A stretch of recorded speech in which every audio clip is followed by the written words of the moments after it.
And a very special good morning to all of you again. Thank you very much for staying with us. So it's just 5 more days now to the general election, and we are speaking to the Tobago People's Party this morning, which is contesting the seats for Tobago East and West currently held by the PNM. So joining us now is Dr. Faith Brebner, Deputy Political Leader of the TPP. She's also the Deputy Chief Secretary in the Tobago House of Assembly. Dr. Brebner, thank you very much for joining us this morning.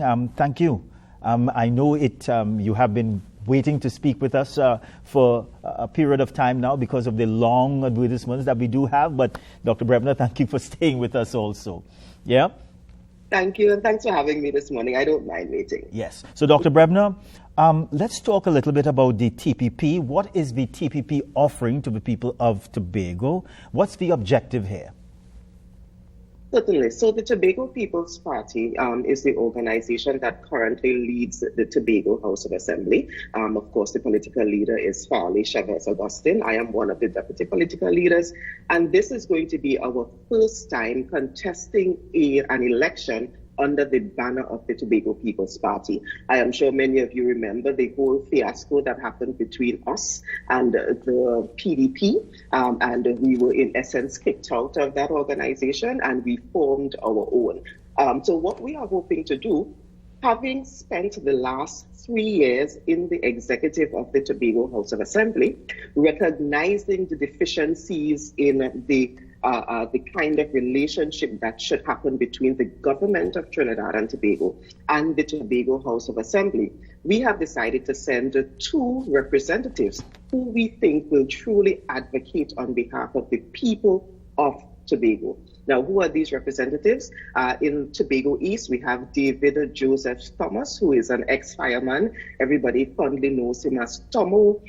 In the West, we have Joel Martha Sampson, who is actually our current Secretary for Community Development, who we think will make a very, very good parliamentary representative for the people of Tobago West. And yes, you did say that what we are trying to do is, in essence, unseat the 2 members of the other party, the PNM, who are currently the MPs. Now, they have been there for the last 10 years, and we've seen their track record. Their track record shows that they have not advocated on behalf of the people of Tobago. They have followed their party lines. They have toed their party lines in every instance. And we want Tobago to finally get an opportunity to have 2 individuals who will truly represent them, particularly as we talk about this autonomy issue for the Tobago House of Assembly. That's why I started there. Yeah. And Dr. Brebner, I'm glad that you spoke earlier about the relationship between the central government and the THA, and you spoke about the relationship or the past relationship with the PDP, which leads me into this, because I think that your political opponents have painted you all, when I say you all, the administration of the THA right now, as some young politicians, inexperienced. Even a few days ago, which is about 1 or 2 days ago, the former Prime Minister, Dr. Keith Rowley, would have done an interview with my colleague, Liz Williams, and he was speaking about that the THA, the current THA administration, that you all have been involved in what he called a systematic plot to create divisions between Trinidad and Tobago. It's not the first time we have heard the former Prime Minister speak about this. The government has also spoken about obstacles being deliberately put in the way of the central government, in the way of help to the THA, and that you all have squandered the opportunity that you all would have been given. How do you respond to what is really a myriad of allegations?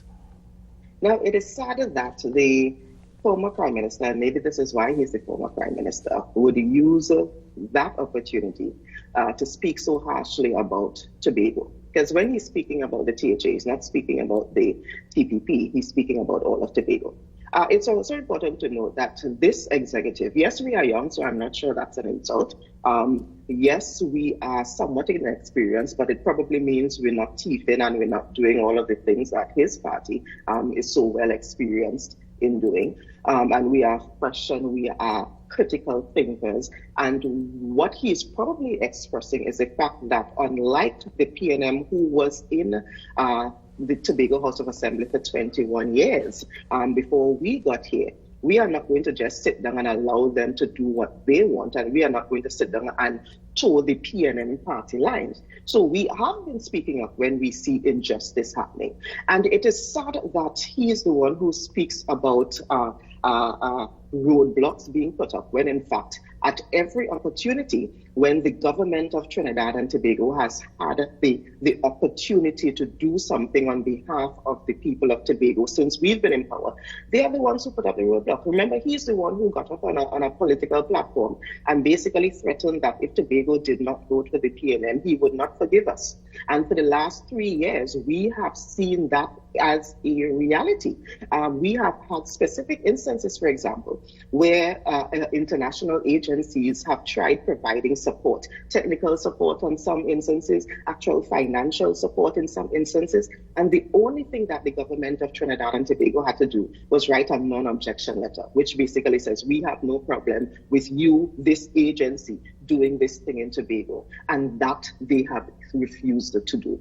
So we're not even talking about giving resources. We are talking about them actively putting up roadblocks to prevent us from doing what we need to do. But we are not going to stop there. If you look at what happened even with the airport's opening, we had a situation with an airport.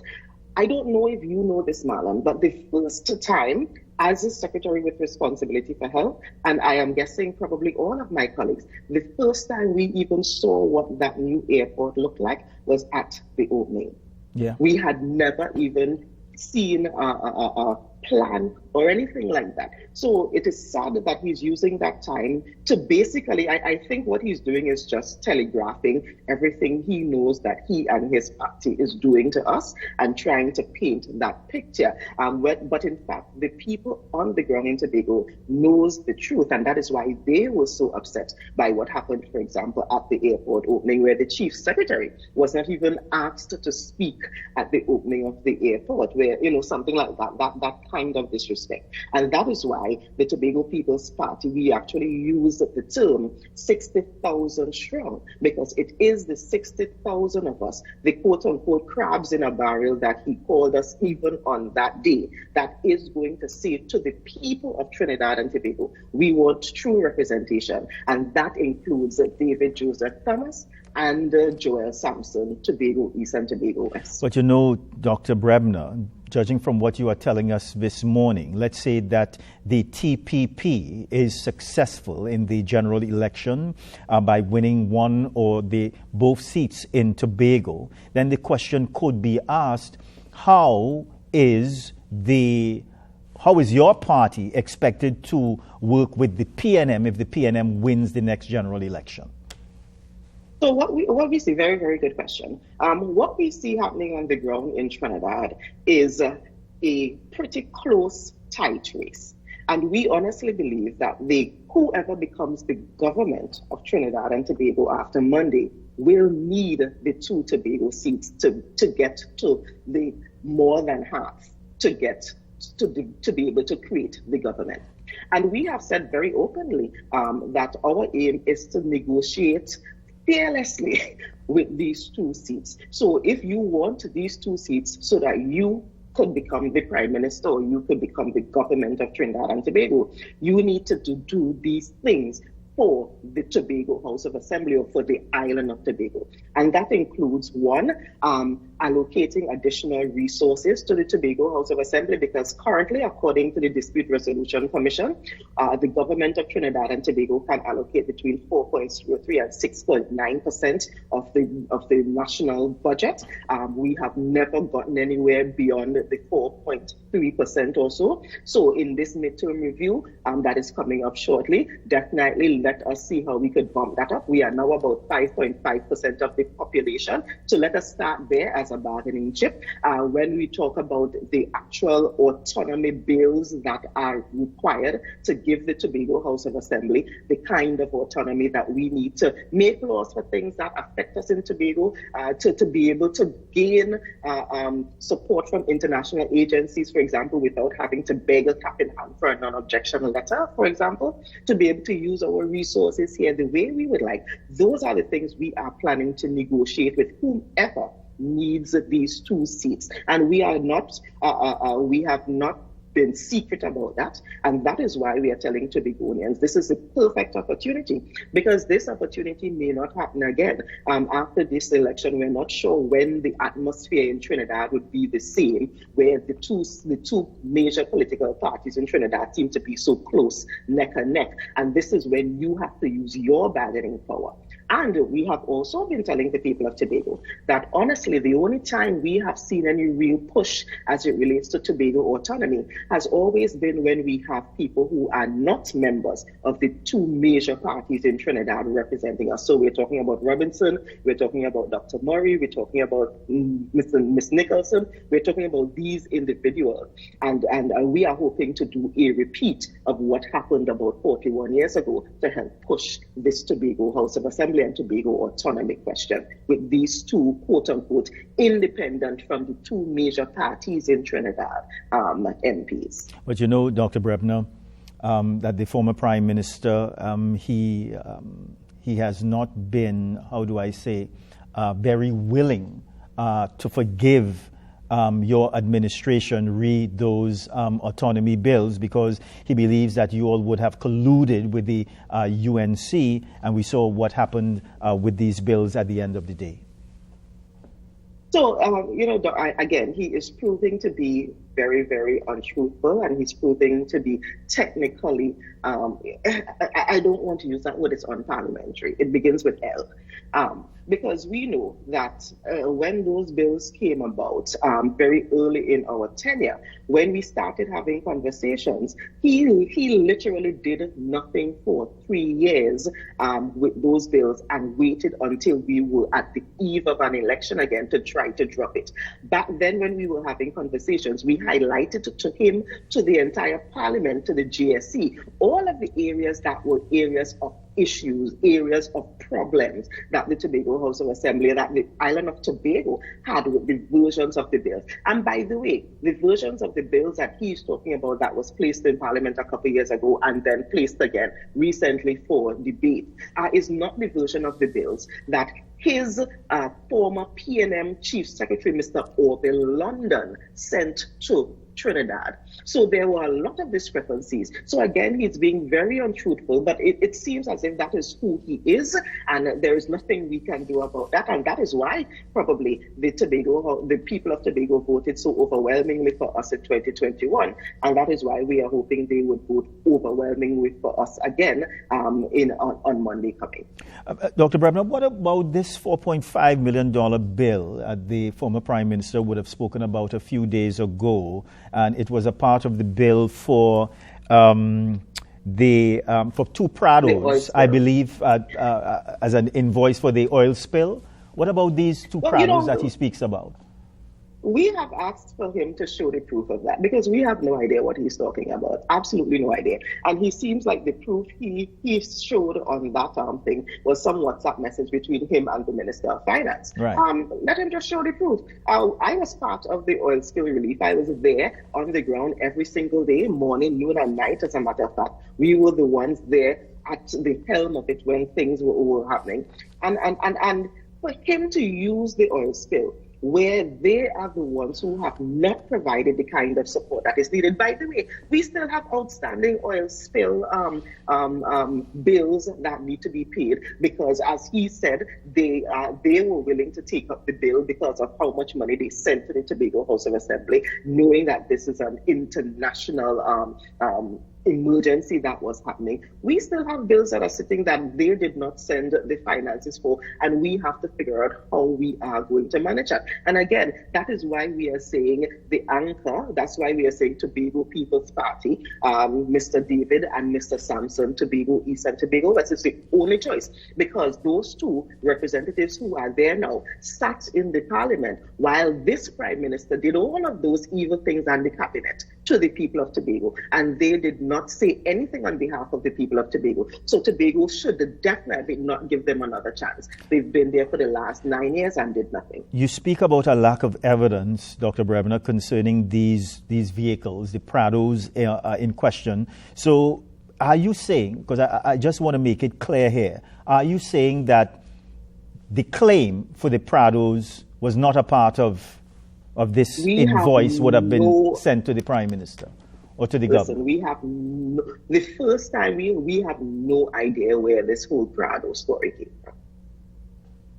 No clue where this whole Prado story came from. And that is why we are saying, please place please send us the evidence, because, we don't know, something may happen. I don't know. But let us send us the evidence that this is something that actually happened, and we will admit that, yeah, it happened or whatever, but we have no clue where this Prado story even came from. But the critical point is, and I think this is what is more important, the PNM has always used distractions. So right now, for example, we are using prime airtime to speak about some imaginary Prados instead of using the airtime to speak about the things that the people of Tobago truly needs. And this is their strategy. This is what they've always tried to do, to force us to have these kinds of discussions that go nowhere, that don't get us to the point of where we truly need it to be. And I would actually encourage members of the media to stop allowing them to do that kind of stuff, because the people of Tobago really, really need our ability to get resources. And let me give a perfect example. Last fiscal, the Tobago House of Assembly was allocated $205 million for development for the entire island. $205 million. Do you remember how much it cost to renovate the Red House? It was $400 million. $400 million to renovate the Red House. And the entire island of Tobago was given $205 million to do all of the development that we have to do. And when I say all of the development, I mean by the ambulances that I am responsible for, fix the roads, do the kind of infrastructural development that is needed to ensure that Tobago has some kind of economic viability. Those are the kinds of conversations we need to have. But instead, he's there talking about two Prados that no one knows about. I think that over the years, Dr. Brebner, the THA, your administration, has given the impression, well, here's what. The administration is being starved, really, of funding. While if you speak to the government is going to say, well, in every budget, we have given the allocation that is prescribed, really, via legislation to the THA. Can you tell us this morning, if you believe that the resources that the Tobago House of Assembly have been given over the years, if you have used it, if you have managed it well, and have really provided to the people of Tobago really what they deserve? Certainly. So there are two different things. There is what is prescribed by law, which we get the bare minimum of, and we also have whether it is actually provided. When we look at the calculations every year, we have actually never gotten what is prescribed by law, and even what the appropriation bill says we are supposed to get from the government of Trinidad and Tobago because of how they do the allocation. But either way, with the meager sum that we have, again, going back to $400 million for the renovation of the single building known as the Red House, known compared to everything we've been able to do in Tobago with the $200 million, for example, for this financial. I have personally, at the Division of Health, Wellness and Social Protection, done over 2,000 cataract surgeries, which is outside of the normal running of the hospital. By the way, part of our responsibility includes running the Tobago Regional Health Authority. We have created a signature Tobago Carnival happening in Tobago. That is now a major event that takes quite a lot of resources. We don't get additional money from, for example, NCC or anything like that to run that event. And when you look at the homes, the grants we've been able to distribute, when you look at the school repairs that we've been able to do over the period, when you look at the basic road infrastructure, and this is coming into an administration where we literally had to fix it. So when we contested the election in 2021, we came in with the slogan, "Let me fix this." We had no idea how much fixing needs to happen. So at this point, after 3 years, we are now really bringing us back to baseline, is where we are with the minimum resources. And what we are asking for is just an opportunity to get us a little over baseline. So it is very ingenious. It is actually evil, to be honest, for the Prime Minister, who claims to be a Tobagonian, to say, and the entire cabinet, to say that we are wasting the money, knowing that they, for example, willing to pay $400 million to renovate a red house, one single building, while they're giving $200 million to the entire island of Tobago to be fixed. Yeah. That is just not fair. Dr. Brebner, I just have about 1 or 2 minutes again. Why do you think that the people of Tobago should give your party, the TPP, a chance? Give us a chance because you need a real representation. You need people who will actually speak on behalf of the people of Tobago, who will actually carry the message of the people of Tobago to the parliament. You need to give us a chance because we have the experience of understanding at this point what is truly needed outside of the traditional political parties that have been there. And you need to give us a chance because at this point, this may be the last opportunity, honestly, to provide Tobago with these two very, very important bargaining chips, with these two negotiating tools to ensure that Tobago finally gets what it deserves. And to do that, you need to vote for the Tobago People's Party. And when you look on the ballot paper, it looks like a tiny little anchor in a big black box. We're not sure what happened with EBC with that, but we're not complaining. Look for the tiny little anchor in the big black box. Look for David Joseph Thomas and look for Joel Marcus Sampson in the West. Yeah, Dr. Brebner, it's always a pleasure speaking with you. Thank you very much for spending this time with us this morning. We wish you all the best. Bye for now. Good morning, and thank you for having me. Of course. All right, everybody, we are going to a very short break. We are coming back.